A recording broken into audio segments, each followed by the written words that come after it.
அனைவருக்குமே வணக்கம். சற்று முன் கிடைத்திருக்கக்கூடிய ஒரு மிக மிக முக்கியமான செய்தி ஒன்று வெளியாகியுள்ளது.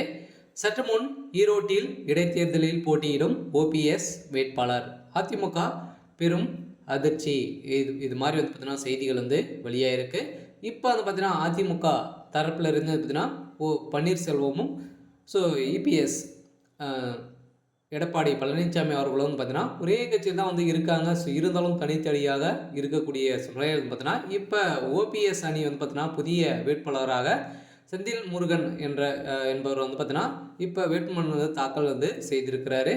இதைத் தொடர்ந்து இபிஎஸ் அவர்களும் பார்த்தீங்கன்னா இதற்கு வேட்புமனு தாக்கல் செய்திருக்கக்கூடிய சூழ்நிலையில் தான் பார்த்தீங்கன்னா அதிரடியாக இரு அணிக்கும் ஒரு தீவிர மோதல்கள் ஏற்பட்டு இருந்திருக்கும் நிலையில் தான் மீண்டும் சலசலப்பை ஏற்படுத்தி இருக்கிறது.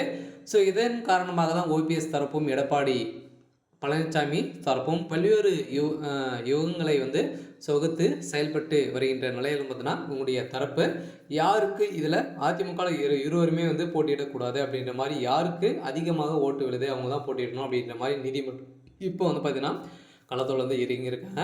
இதை பற்றி இந்த வீடியோவில் பார்க்கலாம். அதுக்கு முன்னாடி நம்ம சேனலுக்கு இப்போ தான் நீங்கள் முதல் முறையாக வந்திருக்கீங்க அப்படின்னா மறக்காமல் நம்மளுடைய சேனலை சப்ஸ்கிரைப் பண்ணி சப்போர்ட் பண்ணுங்கள். வாங்க வீடியோக்குள்ளே போகலாம்.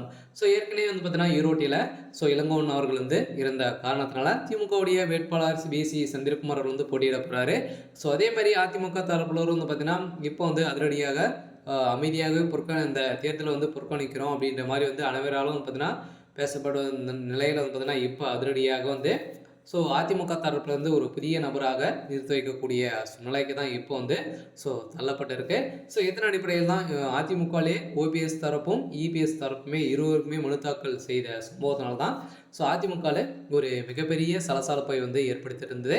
இந்த சலசலப்பின் அடிப்படையில் இந்த பொதுக்குழு உறுப்பினர்களில் இபிஎஸ் தரப்பினர் 90% மேல் என்பதால் இபிஎஸ் முன்மொழிந்த தென்னரசு தான் ஈரோடு கிழக்கு இடைத்தேர்தலில் அதிமுக சார்பில் போட்டியிடுவார் என எதிர்பார்க்கப்பட்டது.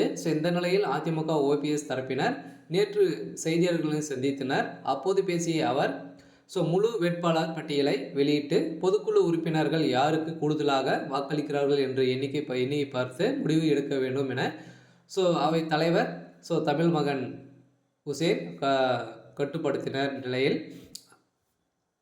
அப்படி இருக்க ஒருவரை மட்டும் அதிகாரப்பூர்வமாக வேட்பாளராக அறிவித்து அவரை ஆதரிக்கிறீர்களா இல்லை மறுக்கிறீர்களா என கேள்விகள் கேட்டும் கடிதம் அனுப்பியும் இருந்த நிலையெல்லாம் வேட்பாளர் தேர்வு முறையாகாது, அது பொது வாக்கெடுப்பு என முறையாகும் என வேட்பாளரை தேர்ந்தெடுக்கவும் பதிலாக ஒரு வேட்பாளரை அறிவித்து அவருக்கு பொது வாக்கெடுப்பு நடத்துவது என்பது உச்சநீதிமன்றமே எதிர்பார்க்காத ஒன்று என்பதால் அதிமுக தரப்புக்கும் அதே பிரிந்திருக்கக்கூடிய ஓபிஎஸ் தரப்புக்கும் பார்த்தீங்கன்னா ஒரு மிகப்பெரிய சிக்கலில் தான் விழுந்திருக்கு.